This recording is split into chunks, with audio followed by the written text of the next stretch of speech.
Good morning. Corporate റെഗുലേഷൻസിലത്തെ management of companies എന്ന ചാപ്റ്ററിലത്തെ അടുത്ത ക്ലാസ്സിലേക്ക് നമുക്ക് കടക്കാം. കഴിഞ്ഞ ക്ലാസ്സിൽ നമ്മൾ കീ മാനേജറിയൽ പേഴ്സണൽ KMP ഏതൊക്കെയാണ് നമ്മൾ ഡിസ്കസ് ചെയ്തിട്ടുണ്ടായിരുന്നത്. അതിൽ മാനേജിങ് ഡയറക്ടർ ഡീറ്റെയിൽ ആയിട്ട് നമ്മൾ ഡിസ്കഷൻ നടത്തി. അതുപോലെ മാനേജർ എന്താണെന്ന് നോക്കി. അതിൽ മാനേജർക്ക് അവരുടെ ഇമ്പോർട്ടൻറ്റ് പ്രൊവിഷൻസും അത് നോക്കി. അത് കഴിഞ്ഞ് നമ്മൾ ഹോൾ ടൈം ഡയറക്ടർ നോക്കി. അതുപോലെ അത് കഴിഞ്ഞിട്ട് CEO നോക്കി, ചീഫ് എക്സിക്യൂട്ടീവ് ഓഫീസർ. ഈ 4 പേരുടെ കാര്യങ്ങളാണ് നമ്മൾ കഴിഞ്ഞ ക്ലാസ്സിൽ ഡിസ്കസ് ചെയ്തത്. കീ മാനേജർ പേഴ്സൺ എന്ന് പറഞ്ഞാൽ നമ്മുടെ ഓർഗനൈസേഷനിലെ ഏറ്റവും ഇമ്പോർട്ടൻ്റ് ആയിട്ടുള്ള റോള് അല്ലെങ്കിൽ ഏറ്റവും ഇമ്പോർട്ടൻ്റ് ആയിട്ടുള്ള ഡിസിഷൻസ് എടുക്കുന്ന ആൾക്കാരെ ആരൊക്കെയാണെന്ന് നമ്മൾ ഡിസ്കസ് ചെയ്തിട്ടുണ്ടായിരുന്നത്. ഇനി അതിൽ കുറച്ച് പേരോട് നമുക്ക് ഡിസ്കസ് ചെയ്യാനുണ്ട്. അത് നമുക്ക് ഇന്നത്തെ ക്ലാസ്സിൽ ഡിസ്കസ് ചെയ്യാം. ഇന്ന് നമുക്ക് ഡിസ്കസ് ചെയ്യാനുള്ളത് ചീഫ് ഫിനാൻഷ്യൽ ഓഫീസറാണ്, CFO. ഇന്നലെ പഠിച്ചത് എന്തായിരുന്നു? CEO ആയിരുന്നു, ചീഫ് എക്സിക്യൂട്ടീവ് ഓഫീസറാണ്. ഒരു ചെറിയൊരു ലെറ്റർ മാത്രമേ വ്യത്യാസമുള്ള. F means financial. അപ്പോൾ എന്തായിരിക്കും? ആദ്യം തന്നെ നമുക്ക് മനസ്സിലാക്കാമല്ലോ, നമ്മുടെ ഓർഗനൈസേഷനിലത്തെ ഫണ്ട് റിലേറ്റഡ് ആയിട്ട്, ഫിനാൻസ് റിലേറ്റഡ് ആയിട്ടുള്ള കാര്യങ്ങളൊക്കെ സൂപ്പർവൈസ് ചെയ്യാനായിട്ട് നമ്മൾ അപ്പോയിൻറ്റ് ചെയ്യുന്ന ആളായിരിക്കണം ഈ CFO എന്ന് പറയുന്നത്. നമുക്ക് നോക്കാം. Every listed company and every other public company having paid up capital of rupees 10 crore or more shall appoint a CFO on a whole time basis. അതായത് എല്ലാ ലിസ്റ്റഡ് കമ്പനികളും, സ്റ്റോക്ക് എക്സ്ചേഞ്ചിൽ ലിസ്റ്റ് ചെയ്തിട്ടുള്ള എല്ലാ കമ്പനികളും, അതുപോലെ എല്ലാ പബ്ലിക് കമ്പനികളും, അവരുടെ പെയ്ഡ് അപ്പ് ക്യാപിറ്റൽ 10 കോടിയോ അതിൽ കൂടുതലോ ഉള്ള എല്ലാ പബ്ലിക് കമ്പനികളും നിർബന്ധമായിട്ടും ഒരു CFOനെ, ചീഫ് ഫിനാൻഷ്യൽ ഓഫീസറെ ഒരു ഹോൾ ടൈം ബേസിസിൽ, പാർട്ട് ടൈം അല്ലെങ്കിൽ ഗസ്റ്റ് ഫാക്കൽറ്റിയിലൊന്നും വെച്ചാൽ പോരാ, ഹോൾ ടൈം ആയിട്ട്, ഫുൾ ടൈം ആയിട്ട് നമ്മൾ എന്ത് ചെയ്യണം? അപ്പോയിൻറ്റ് ചെയ്തിരിക്കണം. എല്ലാ ലിസ്റ്റഡ് കമ്പനികളും, സ്റ്റോക്ക് എക്സ്ചേഞ്ചിൽ ലിസ്റ്റ് ചെയ്തിട്ടുള്ള എല്ലാ കമ്പനികളും, അതുപോലെ 10 ക്രോറും അതിൽ കൂടുതലോ പെയ്ഡപ്പ് ക്യാപിറ്റലുള്ള എല്ലാ പബ്ലിക് കമ്പനികളും നിർബന്ധമായിട്ടും ഒരു CFOനെ അപ്പോയിൻറ്റ് ചെയ്തിരിക്കണം. A person who leads the finance and treasury functions of a business is designated as CFO. നമ്മുടെ കമ്പനിയിലത്തെ ഫിനാൻസ് റിലേറ്റഡ് ആയിട്ടും അതുപോലെ ട്രഷറി റിലേറ്റഡ് ആയിട്ടുള്ള ഫങ്ഷൻസ് എല്ലാം ഹാൻഡിൽ ചെയ്യാനായിട്ട് നമ്മൾ അപ്പോയിൻറ്റ് ചെയ്തിരിക്കുന്ന ആളാണ് CFO. A person who leads the finance and treasury functions. 2 കാര്യങ്ങളാണ്, ഫിനാൻസും അതുപോലെ ട്രഷറി. ട്രഷറി മീൻസ് വെച്ചാൽ ഏതാണ്ട് ഫണ്ട് റിലേറ്റഡ് തന്നെയാണ്, ഈ സാലറി, അതുപോലെ ഗ്രാൻസ്, അതുപോലത്തെ അങ്ങനത്തെ സംഭവങ്ങളൊക്കെ. അപ്പോൾ ചുരുക്കത്തിൽ പറഞ്ഞാൽ ഫണ്ട് റിലേറ്റഡ് കാര്യങ്ങളൊക്കെ ഡീൽ ചെയ്യുന്ന സ്ഥലമാണ് ട്രഷറി എന്ന് പറയുന്നത്. അതുപോലത്തെ ട്രഷറി ഫങ്ഷൻസും ഡീൽ ചെയ്യുന്ന ആ ഓഫീസറെ വിളിക്കുന്ന പേരാണ് CFO. He is responsible to ensure the compliance with the Act rules regarding various provisions, maintenance of books of account, preparation and filing of annual accounts, disclosure of financial information, etc. അതായത് ആളുടെ responsibility എന്താണെന്ന് വെച്ചാൽ to ensure compliance with the rules regarding. നമ്മൾ എല്ലാം നിയമപ്രകാരം തന്നെയല്ലേ ചെയ്യേണ്ടത്. കുറേ കാര്യങ്ങൾ പറയുന്നുണ്ട്. ഈ ഏരിയകളിലൊക്കെ നമ്മൾ നിയമപ്രകാരമുള്ള കാര്യങ്ങൾ തന്നെയല്ലേ ചെയ്യുന്നത് എന്ന് നമ്മൾ എൻഷുവർ കൊടുക്കണം. ഏതൊക്കെയാണ്? Provisions, maintenance of books of account, നമ്മൾ പ്രോപ്പറായിട്ടുള്ള ബുക്സ് ഓഫ് അക്കൗണ്ട്സ് ഒക്കെ മെയിൻറ്റെയിൻ ചെയ്യണില്ലേ. Preparation and filing of annual accounts, final accounts ഒക്കെ നമ്മൾ പ്രോപ്പറായിട്ട് പ്രിപ്പയർ ചെയ്യുന്നുണ്ട്, സമയങ്ങളിൽ ഫയൽ ചെയ്യലിനെ നമ്മൾ എൻഷുവർ ചെയ്യണം. ഡിസ്ക്ലോഷർ ഓഫ് ഫിനാൻഷ്യൽ ഇൻഫർമേഷൻ, അങ്ങനെ പ്രിപ്പയർ ചെയ്ത ഫയൽ അക്കൗണ്ട്സ് ഒക്കെ ആർക്കൊക്കെയാണ് നമ്മൾ കമ്മ്യൂണിക്കേറ്റ് ചെയ്യാനായിട്ട് ലൈബിലിറ്റി ഉള്ളത്, അവർക്കൊക്കെ കമ്മ്യൂണിക്കേറ്റ് ചെയ്യണില്ല എന്നുള്ളത് എൻഷുവർ ചെയ്യേണ്ടത് ഈ CFOൻ്റെ റെസ്പോൺസിബിലിറ്റി ആയിട്ട് വരും. ഓക്കെ, അപ്പോൾ നമ്മൾ നിയമപ്രകാരം എല്ലാ കാര്യങ്ങളും ചെയ്യുന്നില്ലേ. Regarding the maintenance of books of accounts, preparation and filing of final accounts and communication or disclosure of financial information, ഇതെല്ലാം നിയമത്തിൽ എന്താണോ പറഞ്ഞിരിക്കുന്നത് അതനുസരിച്ച് നമ്മളെല്ലാം ചെയ്യണില്ലേ എന്ന് ഉറപ്പ് വരുത്തേണ്ടത് ഈ CFOൻ്റെ ഡ്യൂട്ടിയാണ്. He is required to sign the audited financial statements of the company. അതുപോലെ നമ്മൾ ഉണ്ടാക്കുന്ന ഫൈനൽ അക്കൗണ്ട്സിൻ്റെ ഓഡിറ്റഡ് കോപ്പിയിൽ ഈ CFO നിർബന്ധമായിട്ടും ഒപ്പിട്ടിരിക്കണം. നിർബന്ധമുള്ള CFO ഉണ്ടെങ്കിൽ, ഞാൻ നേരത്തെ പറഞ്ഞല്ലോ ഏതൊക്കെ കമ്പനികൾക്കാണ് CFO വേണം നിർബന്ധമുള്ളതെന്ന് പറഞ്ഞു. അങ്ങനെ ആ കാറ്റഗറിയിൽ വരുന്ന ഒരു കമ്പനിയാണ് എൻ്റെ കമ്പനി എന്ന് വെച്ചാൽ എൻ്റെ ഓഡിറ്റഡ് ഫൈനൽ അക്കൗണ്ട്സിൽ ആരുടെ ഒപ്പ് ഉണ്ടായിരിക്കണം? CFOൻ്റെ ഒപ്പ് ഉണ്ടായിരിക്കണം. He is responsible to provide necessary input for meeting the requirements related to board report. അതുപോലെ ബോർഡ് റിപ്പോർട്ട് പ്രിപ്പയർ ചെയ്യാൻ ആവശ്യമായിട്ടുള്ള ഇൻപുട്സ്, അതായത് ഇൻപുട്സ് മീൻസ് ഡാറ്റ പ്രൊവൈഡ് ചെയ്യേണ്ടതും ആരുടെ ഡ്യൂട്ടിയാണ്? ഈ CFOന്റെ ഡ്യൂട്ടിയാണ്. കാരണം ബോർഡ് റിപ്പോർട്ട് പ്രിപ്പയർ ചെയ്യുമ്പോൾ അതിൻ്റെ ഉള്ളിൽ എഴുതി തീർക്കാനുള്ള മെറ്റീരിയൽസ് അവർക്ക് ഉണ്ടാക്കാൻ പറ്റില്ല. അത് നമ്മുടെ പെർഫോമൻസ് അല്ലെങ്കിൽ നമ്മുടെ ബാക്ക് ഫയൽസ് വെച്ചിട്ടാണ് അത് അനലൈസ് ചെയ്തിട്ടാണ് ഒരു റിപ്പോർട്ട് ഉണ്ടാക്കുക. അപ്പോൾ അങ്ങനെ ഒരു റിപ്പോർട്ട് പ്രിപ്പയർ ചെയ്യാൻ ആവശ്യമായിട്ടുള്ള ഐറ്റംസ് അല്ലെങ്കിൽ അതിന് ആവശ്യമായിട്ടുള്ള ഡാറ്റ പ്രൊവൈഡ് ചെയ്യുന്നത് ആരുടെ ഡ്യൂട്ടിയാണ്? ഈ CFOന്റെ ഡ്യൂട്ടിയാണ്. ഓക്കെ, അപ്പോൾ അത്രയ്ക്കാണ് CFOനെ കുറിച്ചുള്ളത്. ആളെന്താണ്? നമ്മുടെ കമ്പനിയിലത്തെ ഫിനാൻസ് റിലേറ്റഡ് ആയിട്ടുള്ള കാര്യങ്ങൾ ഡീൽ ചെയ്യുന്ന ആളാണ്. ഒരു 10 കോടിയോ അതിൽ കൂടുതലോ പെയ്ഡ് അപ്പ് ക്യാപിറ്റലുള്ള പബ്ലിക് കമ്പനികളിലും അതുപോലെ എല്ലാ ലിസ്റ്റഡ് കമ്പനിയിലും നിർബന്ധമായിട്ടും അവിടെ ഉണ്ടായിരിക്കണം. ഒരു കമ്പനിയുടെ ഫൈനൽ ഓഡിറ്റ് ഫിനാൻഷ്യൽ സ്റ്റേറ്റ്മെൻറ്റിൽ ആൾ നിർബന്ധമായിട്ടും സൈൻ ചെയ്തിരിക്കണം. Okay, next point, a company can have only one manager, 2 or more managing director, 2 or more whole-time directors. ഇപ്പോൾ നമ്മൾ കുറച്ച് കീ മാനേജറിയൽ പേഴ്സൺ KMPകളുടെ ഏതൊക്കെ വരാമെന്ന് നമ്മൾ പഠിച്ചു. അതിൽ മാനേജർ എന്ന് പറഞ്ഞ ഒരാളെ ഉണ്ടാവാനായിട്ട് പാടുള്ളൂ. ഒരു കമ്പനിയിൽ ഒരേ ഒരു മാനേജറെ ഉണ്ടാവാനായിട്ട് പാടുള്ളൂ. മാനേജിംഗ് ഡയറക്ടർ 2 അതിലധികവും ഉണ്ടാവുന്നതുകൊണ്ട് കുഴപ്പമില്ല. അതുപോലെ അതിന് ശേഷം പഠിച്ച ഹോൾ ടൈം ഡയറക്ടേഴ്സും 2 അതിലധികമോ ഉണ്ടാവുന്നതുകൊണ്ട് കുഴപ്പമില്ല. ഓക്കെ, അപ്പോൾ പ്രത്യേകം ശ്രദ്ധിക്കേണ്ട കാര്യമാണ്. മാനേജർ ഒരാൾ, മാനേജിംഗ് ഡയറക്ടേഴ്സ് 2 അതിലധികം കൂടുതലുണ്ടായാലും കുഴപ്പമില്ല. അതുപോലെ ഹോൾ ടൈം മാനേജേഴ്സ് എന്താണ് 2 അതിലധികം കൂടുതലുണ്ടായാലും കുഴപ്പമില്ല. The number of directors including managing directors and whole-time directors shall not exceed the maximum number of directors specified in the Act. അത് പ്രത്യേകം ശ്രദ്ധിക്കണം. ഇനി നമുക്ക് ഇപ്പോൾ മാനേജിംഗ് ഡയറക്ടർ ആയാലും ഹോൾ ടൈം ഡയറക്ടർ ആയാലും 2 അതിലധികം കൂടുതൽ എത്ര വേണമെങ്കിലും അപ്പോയിന്റ് ചെയ്യാമെന്ന് പറഞ്ഞു. പക്ഷേ അങ്ങനെ അപ്പോയിന്റ് ചെയ്യുമ്പോൾ നമ്മൾ ശ്രദ്ധിക്കണം, നമ്മുടെ കമ്പനിയിലുള്ള ഡയറക്ടേഴ്സ് ഇത്ര എണ്ണമേ പാടുള്ളൂ എന്ന് കൃത്യമായിട്ട് നിയമപ്രകാരം പറഞ്ഞിട്ടുണ്ടാവും. സപ്പോസ് നിയമത്തിൽ പറഞ്ഞിരിക്കുന്ന നമ്പർ ഓഫ് ഡയറക്ടേഴ്സ് എന്ന് പറയുന്നത് 20 ആണെന്ന് വിചാരിക്കുക. ഒരിക്കലും ആ നമ്പർ കൂടാനായിട്ട് പാടില്ല. നമുക്ക് ഇഷ്ടമുള്ള അത്ര മാനേജിംഗ് ഡയറക്ടേഴ്സിനെയും ഹോൾ ടൈം ഡയറക്ടേഴ്സിനെയും അപ്പോയിന്റ് ചെയ്യാമെന്നുണ്ട്. പക്ഷെ ഇതൊക്കെ കൂടി കൂട്ടിയിട്ട് 20 ആണ് മാക്സിമം നമ്പർ ഓഫ് ഡയറക്ടേഴ്സ് ഒരു കമ്പനിയിൽ ഉണ്ടാവാൻ പാടുള്ളൂ എന്ന് നിയമം ഉണ്ടെങ്കിൽ അതിനേക്കാൾ ക്രോസ് ചെയ്യാനായിട്ട് പാടില്ല. ഈ directors including whole time directors and managing directors ഇത്രേ പാടുള്ളൂ എന്ന് കൃത്യമായിട്ട് കമ്പനീസ് ആക്ടിൽ പറഞ്ഞിട്ടുണ്ട്. അപ്പോൾ നമുക്ക് ഇഷ്ടമുള്ള നമ്പർ ഓഫ് മാനേജിംഗ് ഡയറക്ടേഴ്സിനും ഹോൾ ടൈം ഡയറക്ടേഴ്സിനും ഒക്കെ അപ്പോയിന്റ് ചെയ്യാമെന്ന് നിയമമുണ്ടെങ്കിലും ഒരു റെസ്ട്രിക്ഷൻ അവിടെയുണ്ട്. അങ്ങനെ അപ്പോയിന്റ് നമ്മുടെ മാക്സിമം ലിമിറ്റ് പറഞ്ഞിട്ടുണ്ട്, അത് ക്രോസ് ചെയ്യാനായിട്ട് പാടില്ല. അത് പ്രത്യേകം ശ്രദ്ധിക്കണം. ഓക്കെ, അപ്പോൾ നമുക്ക് മാനേജർ ഒരാളെ പാടുള്ളൂ എന്നുള്ള, പക്ഷേ മാനേജിംഗ് ഡയറക്ടറും ഹോൾ ടൈം ഡയറക്ടേഴ്സും 2 അതിലധികമായാലും കുഴപ്പമില്ല. പക്ഷെ അപ്പോയിന്റ് ചെയ്യുമ്പോൾ ഇവരെല്ലാവരും മൊത്തം ആഡ് ചെയ്യുമ്പോൾ എത്രയാണ് മാക്സിമം ലിമിറ്റ് ആക്ട് പ്രകാരം പറഞ്ഞിരിക്കുന്നത് അതിൻ്റെ ബൗണ്ടറി വിട്ടു പോകാനായിട്ട് പാടില്ല. അത് മാത്രം ശ്രദ്ധിക്കേണ്ട ഒരു കാര്യമാണ്. ഓക്കെ, ഇനി ലാസ്റ്റത്തെ കീ മാനേജറിയൽ പേഴ്സണലാണ് നമ്മൾ ഡിസ്കസ് ചെയ്യാൻ പോകുന്നത്. That is secretary. ഓക്കെ, അപ്പോൾ നമ്മൾ കുറച്ചധികം പഠിച്ചു കഴിഞ്ഞു. ഇനി ലാസ്റ്റത്തെ ആളാണ് secretary. The secretary is an officer of the company who is appointed to perform the ministerial or administrative duties. നമ്മുടെ കമ്പനിയിലത്തെ മിനിസ്റ്റീരിയൽ അല്ലെങ്കിൽ അഡ്മിനിസ്ട്രേറ്റീവ് ഡ്യൂട്ടി, അഡ്മിനിസ്ട്രേഷൻ എന്ന് പറഞ്ഞാൽ ഏറ്റവും ബുദ്ധിമുട്ടുള്ള ഒരു മേഖലയാണ്. അങ്ങനത്തെ അഡ്മിനിസ്ട്രേറ്റീവ് വർക്കുകൾ അസൈൻ ചെയ്തിട്ടുള്ള ആ ഇൻഡിവിജ്വലിനെ വിളിക്കുന്ന പേരാണ് സെക്രട്ടറി എന്ന് പറയുന്നത്. Secretary is an officer of the company who is appointed to perform the ministerial or administrative duty. They perform their duties in consultation with the board of directors and chairman. അങ്ങനെ ആള് ഓഫീസറാണ്, appoint ചെയ്തിട്ടുള്ള ഒരാളാണ്. അപ്പോൾ ആളുടെ ഡ്യൂട്ടീസൊക്കെ perform ചെയ്യുമ്പോൾ സ്വന്തം ഇഷ്ടപ്രകാരം ചെയ്യാനായിട്ട് പറ്റില്ല. In consultation with board of directors and chairman, board of ഡയറക്ടേഴ്സോടും അതുപോലെ ചെയർമാനോടും കൂടിയും അഭിപ്രായം ചോദിച്ചതിന് ശേഷമേ ആൾക്കാരുടെ ഡ്യൂട്ടീസ് ഇംപ്ലിമെൻറ്റ് ചെയ്യാനായിട്ട് പറ്റുള്ളൂ. The board of directors take policy decisions and secretary implement dum. അപ്പോൾ ഈ ബോർഡ് ഓഫ് ഡയറക്ടേഴ്സ് മെയിനായിട്ടും ഓരോ ഡിസിഷൻസ് എടുക്കുക ചെയ്യുക. നമ്മൾ കഴിഞ്ഞ ദിവസം പഠിച്ചു.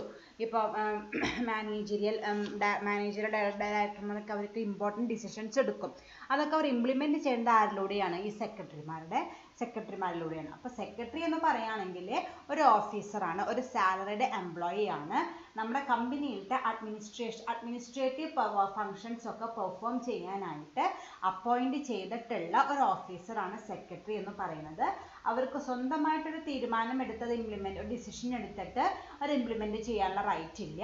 അവർക്ക് എന്തെങ്കിലും ഡിസിഷൻ അല്ലെങ്കിൽ എന്തെങ്കിലും ഡ്യൂട്ടി പെർഫോം ചെയ്യണമെങ്കിൽ ആരുടെ പെർമിഷൻ ചോദിക്കണം? ബോർഡ് ഓഫ് ഡയറക്ടേഴ്സിനോടോ ചെയർമാനോടോ പെർമിഷൻ ചോദിക്കണം. അതുപോലെ ബോർഡ് ഓഫ് ഡയറക്ടേഴ്സ് എടുത്ത തീരുമാനങ്ങൾ ഇംപ്ലിമെൻറ്റ് ചെയ്യുന്നത് ആരിലൂടെയാണ്? ഈ സെക്രട്ടറിമാരിലൂടെയാണ്. ഓക്കെ, അപ്പോൾ സെക്രട്ടറിയുടെ ജോലി വളരെ ചെറുതൊന്നല്ല, വളരെയധികം ഇമ്പോർട്ടൻ്റ് ആയിട്ടുള്ള, വളരെയധികം റിസ്ക് ഉള്ള, വളരെയധികം ശ്രദ്ധിച്ച് പെർഫോം ചെയ്യേണ്ട ഒരു ഡ്യൂട്ടിയാണ് സെക്രട്ടറിയുടെ ഡ്യൂട്ടി എന്ന് പറയുന്നത്. പക്ഷെ അവിടെയുള്ള പ്രശ്നം എന്താണെന്ന് വെച്ചാൽ സ്വന്തമായിട്ടൊരു സെക്രട്ടറിക്ക് ഒരു തീരുമാനങ്ങളും എടുക്കാനായിട്ട് പറ്റില്ല. ബോർഡ് ഓഫ് ഡയറക്ടേഴ്സിനെ കൺസൾട്ട് ചെയ്തിട്ടോ അല്ലെങ്കിൽ ബോർഡ് ഓഫ് ഡയറക്ടേഴ്സ് എടുത്ത തീരുമാനങ്ങളെ അവർക്ക് ഇവിടെ ഇംപ്ലിമെൻറ്റ് ചെയ്യാനായിട്ട് പറ്റുള്ളൂ. Okay, appointment of secretary. ആർക്കൊക്കെയാണ് ഒരു സെക്രട്ടറിനെ അപ്പോയിൻറ്റ് ചെയ്യാൻ പറ്റുകയെന്നുള്ളത്? Every company, public or private, having paid up capital prescribed by the central government must have a whole time secretary. ഏതൊരു പബ്ലിക് പ്രൈവറ്റ് കമ്പനികൾക്കും ഗവൺമെൻറ് ഒരു ലിമിറ്റ് പറഞ്ഞിട്ടുണ്ടാവും. സെൻട്രൽ ഗവൺമെൻറ് ഒരു ലിമിറ്റ് പറഞ്ഞിട്ടുണ്ടാവും. ആ ലിമിറ്റിലുള്ള പെയ്ഡ് അപ്പ് ക്യാപിറ്റലുള്ള എല്ലാ പബ്ലിക് ആയാലും പ്രൈവറ്റ് ആയാലും കമ്പനികൾക്കും ഒരു ഹോൾ ടൈം അല്ലെങ്കിൽ ഫുൾ ടൈം സെക്രട്ടറിനെ അപ്പോയിൻറ്റ് ചെയ്യാനുള്ള റൈറ്റ് ഉണ്ട്. Okay, he should be a member of ICS, Institute of Company Secretary of India. ആൾക്ക് നമ്മൾ ഈ അപ്പോയിൻറ്റ് ചെയ്യുന്ന ഈ സെക്രട്ടറിക്ക് ICSലെ ഒരു മെമ്പർഷിപ്പ് ഉണ്ടായിരിക്കണം. അത് നിർബന്ധമുള്ള കാര്യമാണ്. Okay, institute of company secretaries of India എന്ന് പറഞ്ഞ ഇൻസ്റ്റിറ്റ്യൂട്ട്, അതാണ് ICS എന്ന് ഷോർട്ടായിട്ട് പറഞ്ഞിരിക്കുന്നത്. അവിടെയുള്ള മെമ്പർഷിപ്പ് ഉള്ള ആൾക്ക് മാത്രമേ ഒരു കമ്പനിയിലത്തെ സെക്രട്ടറി ആയിട്ട് അപ്പോയിൻറ്റ് ചെയ്യാനായിട്ട് പറ്റുള്ളൂ.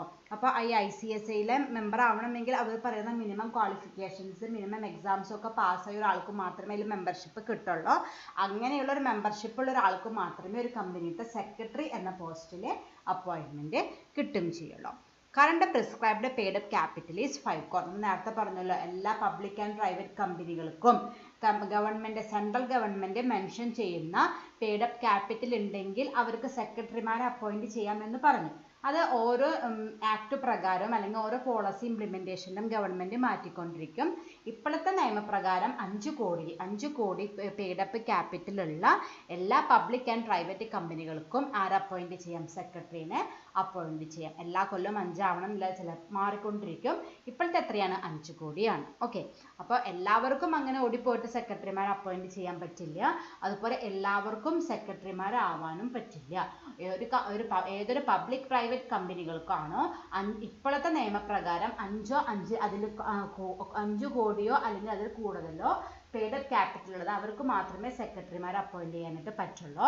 അതുപോലെ അങ്ങനെ എനിക്കൊരു സെക്രട്ടറി ആയിട്ട് ജോയിൻ ചെയ്യണമെങ്കിൽ ICSI, institute of company secretary of ഇന്ത്യയിലെ മെമ്പർഷിപ്പ് ഉള്ള, അവർ പറയുന്ന മിനിമം ക്വാളിഫിക്കേഷൻസ് ഉള്ള ആൾക്ക് മാത്രമേ ഒരു കമ്പനിയിലത്തെ സെക്രട്ടറി ആവാനായിട്ട് പറ്റുള്ളൂ.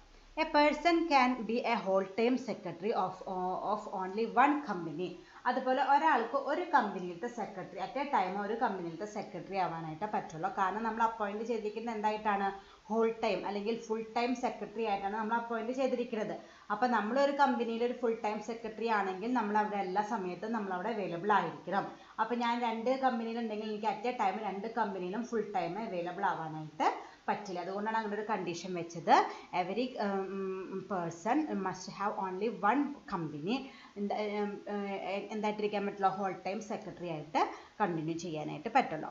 If the company fail to appoint a whole time secretary, the company shall be punishable with a fine from 1 lakh to 5 lakh and the person who is in charge of such duty is punishable with a fine of rupees 50,000. അപ്പോൾ നമ്മൾ നേരത്തെ പറഞ്ഞല്ലോ, central government mention ചെയ്യുന്ന ആ restriction അല്ലെങ്കിൽ ആ amount of paid up ക്യാപിറ്റലുള്ള എല്ലാവരും, private ആയിക്കോട്ടെ പബ്ലിക് ആയിക്കോട്ടെ, എല്ലാവരും നിർബന്ധമായിട്ടും സെക്രട്ടറിമാരെ അപ്പോയിന്റ് ചെയ്യണമെന്ന് പറഞ്ഞു. അപ്പോൾ ഈ സെൻട്രൽ ഗവൺമെന്റ് മെൻഷൻ ചെയ്തിട്ടുള്ള ലിമിറ്റിന്റെ ഉള്ളിൽ വരുന്ന എല്ലാവരും നിർബന്ധമായിട്ടും അവർ അപ്പോയിന്റ് ചെയ്യണം. അങ്ങനെ ചെയ്തില്ലെങ്കിൽ അവർക്ക് എന്ത് വരും? പെനാൽറ്റി വരും. പെനാൽറ്റി എന്ന് പറയുന്നത് ഫൈനാണ്. 1 lakh to 5 lakh വരെയുള്ള എമൗണ്ട് ഓഫ് ഫൈൻ കമ്പനി കൊടുക്കേണ്ടതായിട്ട് വരും. അതുപോലെ ഇങ്ങനൊരു സെക്രട്ടറിനെ അപ്പോയിന്റ് ചെയ്യാനായിട്ട് ആർക്കാണോ ചാർജ് ഉള്ളത് ആള് 50,000 രൂപയും ഫൈൻ കൊടുക്കേണ്ടതായിട്ട് വരും. ഓക്കെ, അപ്പൊ റെസ്ട്രിക്ഷൻ ഉണ്ട്. അതിന് കൂടുതൽ ഉണ്ടെങ്കിൽ മാത്രം സെൻട്രൽ ഗവൺമെന്റ് പറയുന്ന amount of paid up capital ഉണ്ടെങ്കിൽ മാത്രമേ നമുക്ക് അവർ അപ്പോയിന്റ് ചെയ്യണ്ടോ. പക്ഷെ ആ ലിമിറ്റിനുള്ളിൽ അല്ലെങ്കിൽ സെൻട്രൽ ഗവൺമെന്റ് പറയുന്ന ആ ഒരു amount of paid up capital ഉള്ള ഒരു കമ്പനിയാണ് എൻ്റെ കമ്പനി എന്നാണെങ്കിൽ നമ്മൾ എന്നിട്ട് സെക്രട്ടറിനെ അപ്പോയിന്റ് ചെയ്തിട്ടില്ലെങ്കിൽ കമ്പനി ഫൈൻ കൊടുക്കേണ്ടതായിട്ട് വരും. കമ്പനിയുടെ ഭാഗത്ത് നിന്ന് 1 lakh to 5 lakh rupees fine അടയ്ക്കേണ്ടതായിട്ട് വരും. അതുപോലെ ഒരു കമ്പനിയിൽ ഇതുപോലത്തെ ഒരു സെക്രട്ടറിനെ അപ്പോയിന്റ് ചെയ്യാനായിട്ട് ആർക്കാണോ റെസ്പോൺസിബിലിറ്റി ഉണ്ടായിരുന്നത് അയാളത് ചെയ്യാത്തത് കൊണ്ടാണ് സെക്രട്ടറി ഉണ്ടാവാണ്ടിരുന്നത്. അപ്പോൾ അയാളുടെ ഡ്യൂട്ടി പ്രോപ്പറായിട്ട് ഫംഗ്ഷൻ ചെയ്തില്ല, എക്സിക്യൂട്ട് ചെയ്യാത്തത് കൊണ്ട് ആൾക്കും പെനാൽറ്റി വരും. 50,000 രൂപ വെച്ച് ആളും പെനാൽറ്റി കൊടുക്കേണ്ടതായിട്ട് വരും. അപ്പോൾ നമ്മൾ വിജിലൻ്റ് ആവണം. ഞാൻ നേരത്തെ പറഞ്ഞോണം, അത് ഓരോ ആക്ട് ഓരോ കൊല്ലം ചിലപ്പോൾ മാറാം. ഈ ലിമിറ്റ് മാറും. ഇപ്പം 5 കോടി, ചിലപ്പോൾ അടുത്ത കൊല്ലം ചിലപ്പോൾ അത് 4 കോടിയായിട്ട് കുറയാം, അല്ലെങ്കിൽ 6 കോടിയായിട്ട് കൂടാം. അപ്പം നമ്മൾ ഓരോ കൊല്ലം ചേഞ്ചസ് വരുത്തുമ്പോൾ നമ്മൾ നോക്കണം. എന്നിട്ട് നമ്മൾ അതിൻ്റെ ഉള്ളിൽ വരുന്ന ആളുകളാണെങ്കിൽ നമ്മൾ നിർബന്ധമായിട്ടും ആരെ അപ്പോയിന്റ് ചെയ്തിരിക്കണം? സെക്രട്ടറിനെ അപ്പോയിന്റ് ചെയ്തിരിക്കണം. പല കമ്പനികൾക്കും താല്പര്യം ഉണ്ടാവില്ല. കാരണം നമ്മൾ ഇവർക്ക് സാലറി ഓഫീസറാണ്, നമ്മൾ അവർക്ക് എന്ത് കൊടുക്കേണ്ടതായിട്ട് വരും? സാലറി കൊടുക്കേണ്ടതായിട്ട് വരും. അതും സാലറി എന്ന് പറഞ്ഞാൽ അവർക്ക് ഹ്യൂജ് എമൗണ്ട് ഓഫ് റെമ്യൂണറേഷൻ തന്നെ കൊടുക്കേണ്ടതായിട്ട് വരും. അപ്പോൾ പല കമ്പനികളും ആ ഒരു എക്സ്പെൻസ് ഒഴിവാക്കാനായിട്ട് സെക്രട്ടറിമാരെ പോസ്റ്റ് ചെയ്യാതിരിക്കും. പക്ഷെ അത് നിയമം പ്രകാരം അത് പിടിക്കപ്പെട്ടാൽ നമ്മൾ ഈ പറഞ്ഞ പോലെ പെനാൽറ്റി അടയ്ക്കേണ്ടതായിട്ട് വരും. Okay, next is duties of secretary. ഇനി സെക്രട്ടറിമാരുടെ ഡ്യൂട്ടീസ് എന്തൊക്കെയാണെന്ന് നോക്കാം. To keep and maintain various registers of the company. നമ്മൾ നേരത്തെ കുറേ രജിസ്റ്ററുകൾ പഠിച്ചിട്ടുണ്ട്. ഇനി പഠിക്കാത്ത വേറെ കുറേ രജിസ്റ്ററുകൾ കമ്പനിക്ക് മെയിൻറ്റെയിൻ ചെയ്യാനുണ്ട്. അതൊക്കെ പ്രോപ്പറായിട്ട് മെയിൻറ്റെയിൻ ചെയ്യലാണ് ഒന്നാമത്തെ ഡ്യൂട്ടി ആയിട്ട് വന്നിരിക്കുന്നത്. To file necessary documents and returns with the registrar. അതുപോലെ നമ്മൾ പഠിക്കുമ്പോൾ ഓരോന്ന് പറഞ്ഞിട്ടുണ്ട്. ഇന്നത് ചെയ്ത് കഴിഞ്ഞാൽ അത് രജിസ്ട്രാർ ഓഫീസിനുള്ളിൽ ഇന്ന ദിവസത്തിനുള്ളിൽ സബ്മിറ്റ് ചെയ്തിരിക്കണം. ആ കാര്യങ്ങളൊക്കെ കൃത്യമായിട്ട് എല്ലാ ഡോക്യുമെന്റ്സും എല്ലാ റിട്ടേൺസും ഫയൽ ചെയ്യേണ്ടത് ഈ സെക്രട്ടറിയുടെ ഡ്യൂട്ടിയാണ്. Then to issue certificates of share, debenture, etc. നമ്മൾ പഠിച്ചിട്ടുണ്ട്. ഷെയർ സർട്ടിഫിക്കറ്റ്, ഡിബഞ്ചർ സർട്ടിഫിക്കറ്റ് എന്ന് പറഞ്ഞ സംഭവങ്ങളൊക്കെ ഉണ്ട്. അതൊക്കെ ഇഷ്യൂ ചെയ്യുന്നത് ഈ സെക്രട്ടറിയാണ്. To keep minutes of the general meeting and make them available for inspection. നമ്മൾ മീറ്റിംഗ് കൂടുമ്പോൾ അതിന് മിനിറ്റ്സ് പ്രിപ്പയർ എന്ന് പഠിച്ചു. അത് പ്രിപ്പയർ ചെയ്യേണ്ടതും അതുപോലെ ആർക്കൊക്കെയാണ് മിനിറ്റ്സ് എപ്പോൾ വേണമെങ്കിലും നോക്കാം, അത് ഈസിലി അവൈലബിൾ ആവുന്ന രീതിയിൽ അത് മെയിൻറ്റെയിൻ ചെയ്യേണ്ടതും ആരുടെ ഡ്യൂട്ടിയാണ്? ഈ സെക്രട്ടറിയുടെ ഡ്യൂട്ടിയാണ്. Then to sign the annual accounts of the company and send out the copies to every member. അതുപോലെ നമ്മുടെ ആനുവൽ അക്കൗണ്ട്സ് സൈൻ ചെയ്തിട്ട് ആർക്കൊക്കെയാണോ അത് അയക്കാനുള്ളത്, ആർക്കൊക്കെയാണോ അത് നമ്മൾ സെൻഡ് ചെയ്ത് കൊടുക്കേണ്ടത്, കമ്മ്യൂണിക്കേറ്റ് ചെയ്ത് കൊടുക്കേണ്ടത്, അവർക്കൊക്കെ അത് അവൈലബിൾ ആക്കൽ ആണ് അടുത്ത ഡ്യൂട്ടി ആയിട്ട് പറയുന്നത്. To sign annual accounts of the company and send out their copies to every member.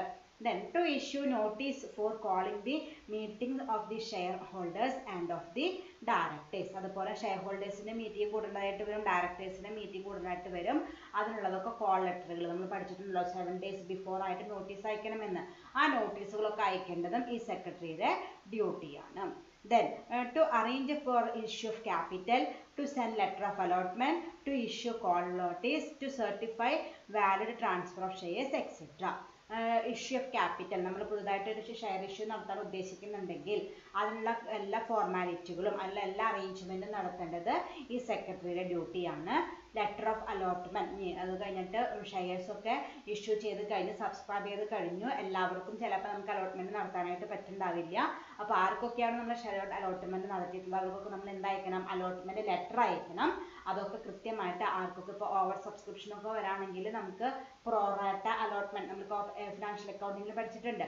പ്രോറാട്ട allotment ഒക്കെ നടത്തേണ്ടതായിട്ട് വരും. അങ്ങനെ പ്രോറാട്ട അലോട്ട്മെന്റ് നടത്തുമ്പോൾ എങ്ങനെയാണ് നമ്മൾ ചെയ്യുന്ന ആ കാര്യങ്ങളൊക്കെ ഡിസൈഡ് ചെയ്യാം. അത് കഴിഞ്ഞിട്ട് അലോട്ട്മെന്റ് കിട്ടിയ ആൾക്കാർക്കൊക്കെ എന്തായിരിക്കുക, ലെറ്റർ ഓഫ് അലോട്ട്മെന്റ് അയക്കുക. കിട്ടാത്തവർക്കൊക്കെ ഒന്നല്ലെങ്കിൽ ഫണ്ട് തിരിച്ചു കൊടുക്കുക, അല്ലെങ്കിൽ അഡ്ജസ്റ്റ് ചെയ്യുന്ന കാര്യങ്ങളൊക്കെ പറഞ്ഞിട്ട് ലെറ്റർ അയക്കണം. ആ കാര്യങ്ങളൊക്കെ ചെയ്യേണ്ടത് ഈ സെക്രട്ടറിയുടെ ഡ്യൂട്ടിയാണ്.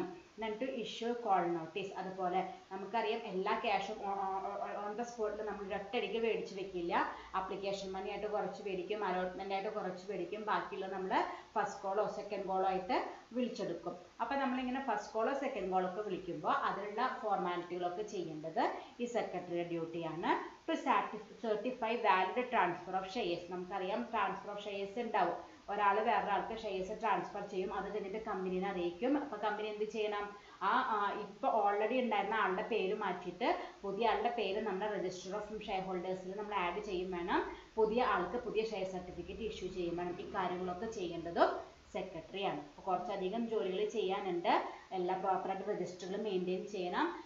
രജിസ്ട്രാർ ഓഫീസിൽ സബ്മിറ്റ് ചെയ്യേണ്ട ഡോക്യുമെന്റ്സ് ഒക്കെ കൃത്യസമയത്തിനുള്ളിൽ തന്നെ സബ്മിറ്റ് ചെയ്യണം. Share certificate, debenture certificate issue ചെയ്യണം. സമയത്ത് മീറ്റിങ്ങുകൾ കൺവീൻ ചെയ്യണം. ഫൈനൽ അക്കൗണ്ട്സ് ഒപ്പിടണം. അത് ആർക്കൊക്കെയാണ് നമ്മൾ കമ്മ്യൂണിക്കേറ്റ് ചെയ്യുന്നത് അവർക്ക് കൃത്യമായിട്ട് കമ്മ്യൂണിക്കേറ്റ് ചെയ്യണം. ഷെയർ ഹോൾഡേഴ്സിൻ്റെയും അതുപോലെ ഇവരുടെ ജനറൽ മീറ്റിങ്ങിൻ്റെ മിനിറ്റ്സ് നമ്മൾ മെയിൻറ്റെയിൻ ചെയ്യണം. അതുപോലെ പുതിയ ഷെയർസ് കോൾ ഫോർ ചെയ്യുമ്പോൾ അതിൻ്റെ അറേഞ്ച്മെൻറ്റ്സ് ചെയ്യുക. അതുപോലെ ലെറ്റർ ഓഫ് അലോട്ട്മെൻറ്റ് പ്രോപ്പറായിട്ട് മെയിൻറ്റെയിൻ ചെയ്ത് ഇഷ്യൂ ചെയ്യുക. കോൾ നോട്ടീസ്, ഫസ്റ്റ് കോളോ സെക്കൻഡ് കോളോ ഏതെങ്കിലും നോട്ടീസ് കോളുകൾ നടത്തുന്നുണ്ടെങ്കിൽ അതിനുള്ള അറേഞ്ച്മെൻറ്റ്സ് ചെയ്യുക. ട്രാൻസ്ഫർ ഓഫ് ഷെയർസ് ഉണ്ടെങ്കിൽ പ്രോപ്പറായിട്ട് കറക്ഷൻസ് നടത്തി പുതിയ ആൾക്ക് ട്രാൻസ്ഫർ സർട്ടിഫിക്കറ്റ്, പുതിയ ഷെയർ സർട്ടിഫിക്കറ്റുകളൊക്കെ ഇഷ്യൂ ചെയ്യുന്ന ഡ്യൂട്ടി എല്ലാം ആരുടെയാണ്, ഈ സെക്രട്ടറിയുടെ ഡ്യൂട്ടിയിൽ വരുന്ന കാര്യങ്ങളാണ്. ഇനി ഡിസ്ക്വാളിഫിക്കേഷൻസ് ആണ്. The following persons are cannot be appointed as managing director, whole time director or manager. അപ്പോൾ അതോടുകൂടി നമ്മുടെ ഈ മാനേജറിയൽ പേഴ്സണലിൻ്റെ മെയിൻ ഹെഡിങ്ങുകൾ കഴിഞ്ഞു, മെയിൻ ഹെഡ്സ് കഴിഞ്ഞു. എല്ലാവരും ഒരുവിധമൊക്കെ പഠിച്ചു കഴിഞ്ഞു. ഏറ്റവും നമ്മൾ ആരെ കുറിച്ച് പഠിച്ചു, മാനേജിങ് ഡയറക്ടറെ കുറിച്ച് ഡീറ്റെയിൽ ആയിട്ട് പഠിച്ചു. അത് കഴിഞ്ഞിട്ട് മാനേജറെ കുറിച്ച് പഠിച്ചു. ഹോൾ ടൈം ഡയറക്ടർ ഉണ്ട്, ചീഫ് എക്സിക്യൂട്ടീവ് ഓഫീസർ ഉണ്ട്, ചീഫ് ഫിനാൻഷ്യൽ ഓഫീസർ ഉണ്ട്, സെക്രട്ടറി ഉണ്ട്. അങ്ങനെ 6 ഈ മാനേജറിയൽ പേഴ്സൺസിനെ കുറിച്ച് നമ്മൾ പഠിച്ചു കഴിഞ്ഞു. ഇനി ഇവരൊക്കെ അപ്പോയിന്റ് ചെയ്യുമ്പോൾ ആർക്കൊക്കെയാണ് ഇതിൽ അങ്ങനെ ഒരു പോസ്റ്റിൽ അപ്പോയിൻമെന്റ് കിട്ടാൻ പറ്റാത്തത്? ചിലതൊക്കെ നമ്മൾ ആ സമയത്ത് പറഞ്ഞിട്ടുണ്ട്, മൊത്തത്തിൽ കോമൺ ആയിട്ട് പറയാണ്. The following persons cannot be appointed as managing director or whole time director or manager. ഇനി പറയുന്ന ആൾക്കാർക്ക് ഒന്നും നമ്മുടെ കമ്പനിയിലത്തെ മാനേജറോ മാനേജിംഗ് ഡയറക്ടറോ ഹോൾ ടൈം ഡയറക്ടറോ ആയിട്ട് അപ്പോയിന്റ് ചെയ്യാനായിട്ട് പാടില്ല. Below the age of 21 years and or above the age of 70 years. ഒന്നില്ലെങ്കിൽ 21 വയസ്സിന് താഴെയോ അല്ലെങ്കിൽ 70 വയസ്സിന് മുകളിലുള്ള ഒരാൾക്കും ഇതുപോലത്തെ ഒരു പോസ്റ്റിലേക്ക് അപ്പോയിൻമെന്റ് കിട്ടില്ല. 21 വയസ്സിന് താഴെയാവാനും പാടില്ല, 70 വയസ്സിന് മുകളിലാവാനും പാടില്ല. Then insolvent or who has been declared an insolvent by the court at any time. ഒന്നല്ലെങ്കിൽ ഇപ്പോൾ ഓൾറെഡി ഇൻസോൾവെന്റ് ആണ്, അല്ലെങ്കിൽ ഇൻസോൾവെന്റ് ആവാൻ സാധ്യതയുണ്ട്, അതിൻ്റെ കേസ് കോർട്ടിൽ നടന്നുകൊണ്ടിരിക്കുകയാണ്. അങ്ങനത്തെ ആൾക്കാർക്ക് ഒരിക്കലും ഇതുപോലത്തെ പോസ്റ്റൽ അപ്പോയിൻമെന്റ് കിട്ടില്ല. അതായത് ഓൾറെഡി ഇൻസോൾവെന്റ് ആയ ഒരാൾക്കോ അതുപോലെ ഇൻസോൾവൻസിക്ക് വേണ്ടി ഇൻസോൾവെന്റ് ആവാനുള്ള ഒരു കേസ് കോർട്ടിൽ പെൻഡിങ് കിടക്കുന്ന ഒരാളാണെങ്കിലോ ആൾക്കും ഇതുപോലത്തെ ഒരു പോസ്റ്റൽ അപ്പോയിൻമെന്റ് കിട്ടില്ല. Then suspends payment to the creditors or person who has suspended payments to the creditors at any time. Then suspends payments to the creditor or a person who has suspended payment to the creditors at any time. അതായത് payment to the creditor suspend ആക്കുക. Suspend ചെയ്യാന്ന് വെച്ചാൽ കൊടുക്കാതിരിക്കുക. നമ്മളറിയാം creditor എന്ന് പറഞ്ഞാൽ എന്താണ്, നമ്മൾ ആർക്കാണോ cash കൊടുക്കാനുള്ളത് അവരെ വിളിക്കുന്ന പേരാണ് ക്രെഡിറ്റേഴ്സ്. അതുകൊണ്ടാണ് അത് ലയബിലിറ്റി സൈഡിൽ വരാറ്. അപ്പോൾ അങ്ങനെ നമ്മൾ കാശ് കൊടുക്കാനുള്ളവർക്ക് കൊടുക്കാതിരിക്കുകയോ അല്ലെങ്കിൽ അതുപോലെ മുമ്പ് ആർക്കെങ്കിലും അങ്ങനെ കൊടുക്കാത്ത ഒരാളാണെങ്കിൽ ആളെ നമുക്ക് സെക്രട്ടറി ആയിട്ട് അപ്പോയിന്റ് ചെയ്യാനായിട്ട് പറ്റില്ല. Then makes or has make a composition with his creditor at any time. അതുപോലെ തന്നെ എന്തെങ്കിലും ഒരു കോൺട്രാക്റ്റിൽ എൻ്റർ ചെയ്തിട്ട് ആ കോൺട്രാക്റ്റ് പ്രോപ്പറായിട്ട് എക്സിക്യൂട്ട് ചെയ്യാൻ, അതിനെ പറയുന്നത് കോമ്പോസിഷൻ എന്ന് പറയുന്നത്. നമ്മൾ കോൺട്രാക്ട് എന്ന് പറഞ്ഞാൽ എന്താണ്, 2 വ്യക്തികൾ തമ്മിലുള്ള ഒരു അണ്ടർസ്റ്റാൻഡിംഗ് ആണ്. ഞാൻ ഇന്ന കാര്യങ്ങൾ ചെയ്തു കൊള്ളാം, നിങ്ങൾ ഇന്ന കാര്യങ്ങൾ ചെയ്യണം എന്നുള്ളൊരു എഗ്രിമെൻ്റ് ആണ്. ആ എഗ്രിമെൻറ്റ് വയലേറ്റ് ചെയ്ത ഒരാളാണ് ഞാനെങ്കിൽ അപ്പോഴും എനിക്കൊരു കമ്പനിയുടെ സെക്രട്ടറി അല്ല മാനേജിങ് ഡയറക്ടറോ ഹോൾ ടൈം ഡയറക്ടറോ മാനേജറോ ആയിട്ട് അപ്പോയിൻറ്റ് ചെയ്യാനായിട്ട് പറ്റില്ല. Then a person who has been convicted an offence or sentenced for a period of more than 6 months ഒരു എന്തെങ്കിലും ഒരു ഒഫൻസ് ചെയ്തിട്ടുള്ള ഒരാളും അതുപോലെ 6 മാസത്തിൽ കൂടുതൽ ജയിൽ ശിക്ഷ അനുഭവിച്ചിട്ടുള്ള ഒരാളുമാണെങ്കിൽ ആൾക്കും ഈ പോസ്റ്റിൽ നിന്നും അപ്പോയിൻമെൻറ്റ് കിട്ടില്ല. ഓക്കെ, അപ്പോൾ ഈ ക്രൈറ്റീരിയകളൊക്കെ ചെക്ക് ചെയ്തിട്ട് വേണം നമുക്ക് ഒരാളെ ഒരു മാനേജിങ് ഡയറക്ടറോ മാനേജറോ അല്ലെങ്കിൽ ഹോൾ ടൈം ഡയറക്ടറോ ആയിട്ട് അപ്പോയിൻറ്റ് ചെയ്യാനായിട്ട്. 21 വയസ്സിന് താഴെ ആവാനും പാടില്ല, 70 വയസ്സിന് മുകളിലാവാനും പാടില്ല, ഇൻസോൾവെൻ്റ് ആവാനായിട്ട് പാടില്ല, ക്രെഡിറ്റർ ആയിട്ടുള്ള പേയ്മെൻറ്റുകളിൽ വീഴ്ച വരുത്തുന്ന ഒരാളാവാനായിട്ട് പാടില്ല, അതുപോലെ ഏതെങ്കിലും ഒരു എഗ്രിമെൻറ്റ് വയലേറ്റ് ചെയ്ത ഒരാളാവാനായിട്ട് പാടില്ല, ഏതെങ്കിലും ഒരു ഒഫൻസ് കൺവിക്റ്റ് ചെയ്ത ഒരാളും അതുപോലെ അതിൻ്റെ റിസൾട്ടായിട്ട് മോർ ദാൻ 6 മന്ത്സിൻ്റെ ഒരു ഇംപ്രിസൺമെൻറ്റ് അല്ലെങ്കിൽ ജയിൽവാസം അനുഭവിച്ച ഒരാളുമാണെങ്കിൽ ആൾക്കും ഈ പോസ്റ്റിനൊന്നും അപ്പോയിൻമെൻറ്റ് കൊടുക്കാനായിട്ട് പറ്റില്ല. അപ്പോൾ ഇതൊക്കെ നോക്കിയിട്ട് വേണം ഒരു കമ്പനിയിൽ ഈ ഡയറക്ടേഴ്സിനൊക്കെ നമ്മൾ അപ്പോയിൻറ്റ് ചെയ്യാനായിട്ട്. ഓക്കെ, അപ്പോൾ ഇത്രയും കാര്യങ്ങളാണ് ഇന്നത്തെ ക്ലാസ്സിൽ ഡിസ്കസ് ചെയ്തത്. എല്ലാവരും കൃത്യമായിട്ട് നോട്ട് ചെയ്ത് വെക്കുക. Thank you.